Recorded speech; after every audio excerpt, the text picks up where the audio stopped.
What I have put on your screen right now is the featherweight rankings in the UFC. You can also see the bantamweight rankings, but we're going to ignore that for now, until I decide if I want to make this an entire video. I was going to upload this video as soon as these rankings got released last Monday. Today is the next Monday. I've just been cheering and crying in joy and just watching Volk edits and sitting in my bed and fucking munching down pizza and being fat, alright? That's all I've been doing this past week. But Alexander Volkanovski is now the featherweight champion.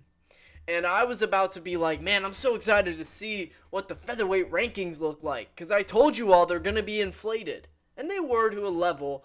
But we ended up getting maybe the worst ranking in UFC history. And I am going to break it down for you and absolutely let you know why these are the worst rankings I have ever seen. And like I said, I was going to upload this last Monday. But then I remember that, Dana White was going to announce the UFC 317 main event on Tuesday, like he said in the press conference. Watch it back. It was early. Someone asked him about Hamzat, and he said, Tuesday. That little fat fucker. Then we get nothing. No, we're delaying the announcement. Nothing. No words from the UFC. It was supposed to be Dricus Hamzat, and then guess what? Dricus is now injured. So now we have no idea what's going to headline UFC 317. It's probably going to be Pantoja Kara France, and then we should all just boycott and never watch the UFC ever again. Of course. The fans that actually want good shows. Like we got last weekend. We don't get those shows more than once or twice a year. Last year we got 2 of them. One of them was UFC 300. That was destined. The other one was 308. And yeah, 303, it was a good card, but being realistic, those were the 2 ones that felt big. This was the first one this past weekend, 2 weeks or week and a half ago now. Felt like a big card. Felt like we could get excited over it. And the result? Better than anything. But now, because the UFC still is delaying an announcement for an International Fight Week, and it honestly ended up, I said I had to take, I got some likes on this on my personal account, saying it's probably going to end up being Ankalaev versus Pereira. Which honestly, I wouldn't be shocked if that steps up and saves. It was supposed to be the Chicago main event in August, but now with Volk, and then you've got the Dricus fight might be pushed to there, then maybe that allows you, to do a big fight there. I don't know. Unfortunately, it doesn't look like that we are going to get a John Jones-Tom Aspinall fight until October. Looking at the pay-per-view schedule right now, guys. To be brutally honest, we have Mexico in the middle of September, and we have Chicago probably in the middle of August. And then we have one July card, and it's New Orleans, which is going to be Poirier's pay-per-view headliner. There's going to be no title fight on that card. So, being realistic, John Jones and Tom Aspinall isn't going to headline in Mexico. Neither is Islam versus Ilya. Neither is Dricus versus Hamzat. So, it's ideal, and Volk Evloev, that fight's not going to headline it unless I guess they do Volk versus Yair. I will flip fucking shit if that is the next fight made, if they do that in Mexico. But you have 4 of these title fights, and you got 1 week that you can do 2 of them. The UFC's fucking cooked, man. We are actually not going to get Islam until Abu Dhabi, whether it's at 170 or 155. I'm getting too distracted. I'm just ranting at this point because we are in shambles. That's not what this video is about, though. What this video is about is I'm going to guide you through the rankings at featherweight. Let's actually start at number 15. Let's make this more interesting. You can see Magomed Ankalaev. Sorry to scare you there. His ugly face. I can't speak. Starting at number 15, Calvin Kattar. Where my pointer is at. Calvin Kattar, number 15. I think that makes sense. Coming off a loss to Yusuf Salal, and then a loss before that to Aljamain Sterling. Had a long layoff before that. Was like 8th before the Aljo fight. That makes sense. Dan Ige moves up one spot to number 14 after his win against Sean Woodson. I think that's fair. People were talking about him versus Pitbull next. I don't mind it. Moving up 13, Yusuf Zalal moves down one. Yeah, I mean, he looked like shit against Calvin Kattar, to be honest. So I think 13 is fair. Giga moves down to 12. Fair enough. Gene Silva moves up to 11.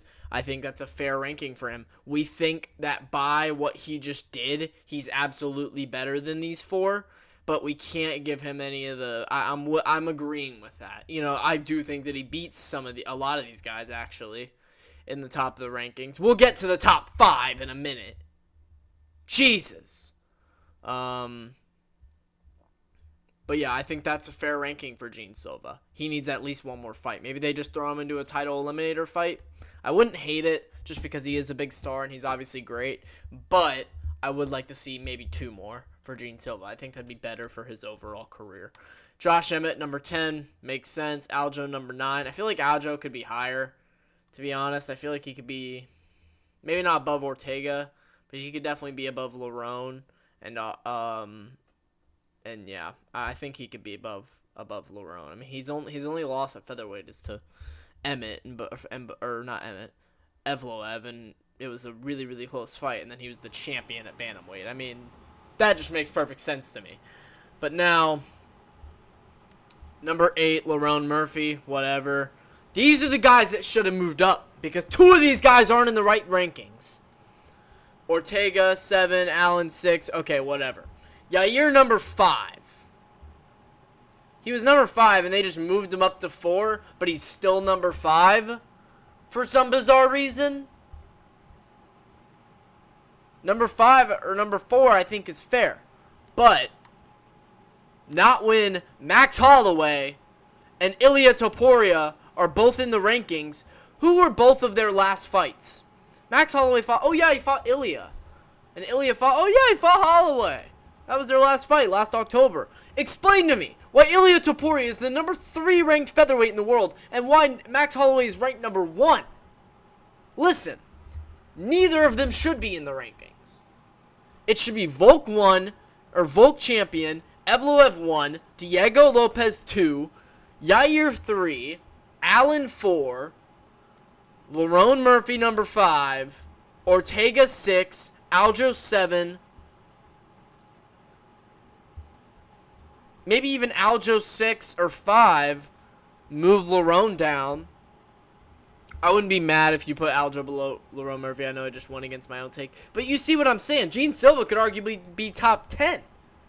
Like, it would inflate these guys' rankings so much, which is good for the division. We need new contenders. We need new guys in the division. Arnold Allen will get into title picture talks. Lerone Murphy will get into title picture talks. Gene Silva will get into those talks a little bit more. Aljo. Evloev. Like, I mean, it's just Yair, whatever. Those are the correct rankings. And then, if you have Yair number 3, you get number 2 versus number 3, and obviously almost a clear title eliminator in Mexico as a co-main event of a pay-per-view. Diego Lopez versus Yair. Evloev is number 1, what he should be, beating Lopez, undefeated, moves up, and then Max and Ilia get taken out of the rankings. What is the holdup? What is going on? Shit is just ridiculous, man. Like, what am I looking at? How is Ilia 2 spots below Holloway after beating Holloway?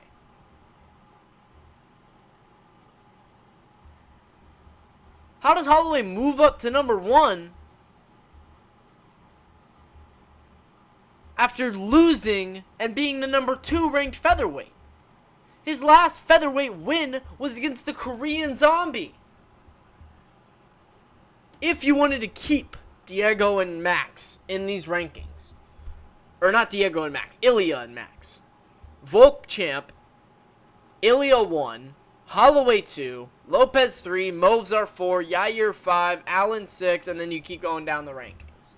But neither of them should be. I just don't understand what the fuck this is. Like, how are you putting Ilia, like, even if you keep him in the rankings, put him at 1. When has a former champion ever just been moved down to number 3 after vacating the belt? I mean, it's dumb. It's dumb. I'm trying to debate if I should even go into some of these other rankings. What would be another good division to completely tear apart their rankings? Because trust me, there are more.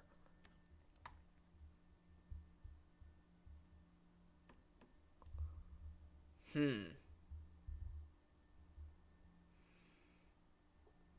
mean, bantamweights is pretty bad. But it's not terrible. It's not as fucking slow as the featherweight rankings.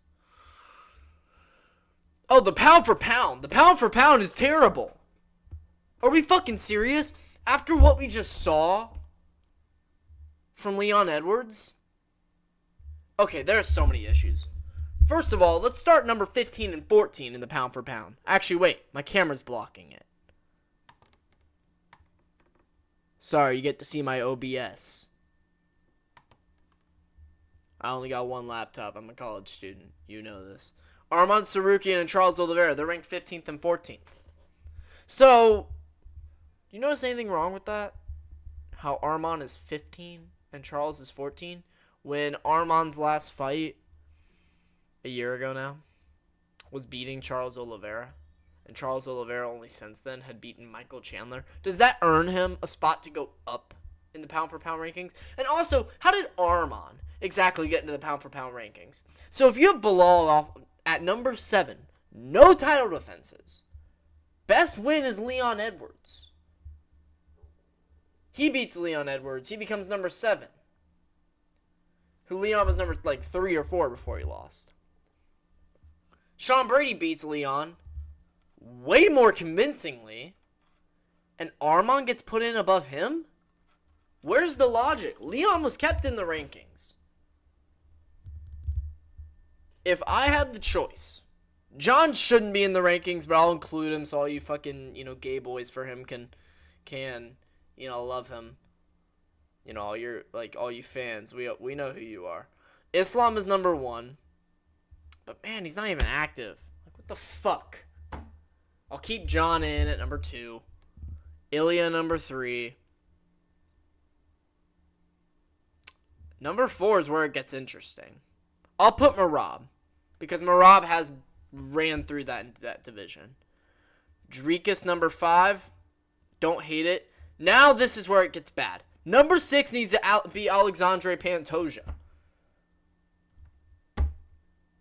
To be brutally honest. And also, you know what? Volk should probably be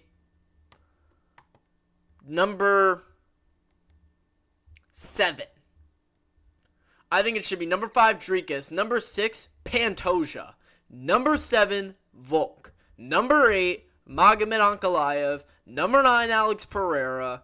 Number 10, Tom Aspinall.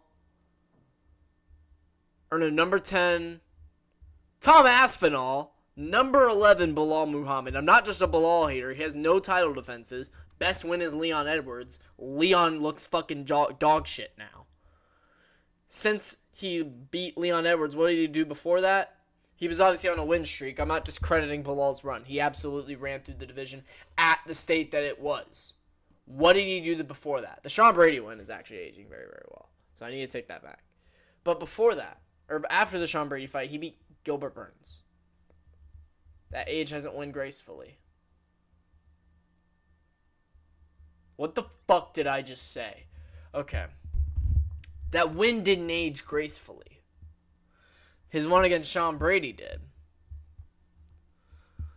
But I think 11 is fair. And he hasn't fought since July. Aspinall hasn't fought since July because he is the number 2 guy running away from him. Tom should be 10. He has a title defense.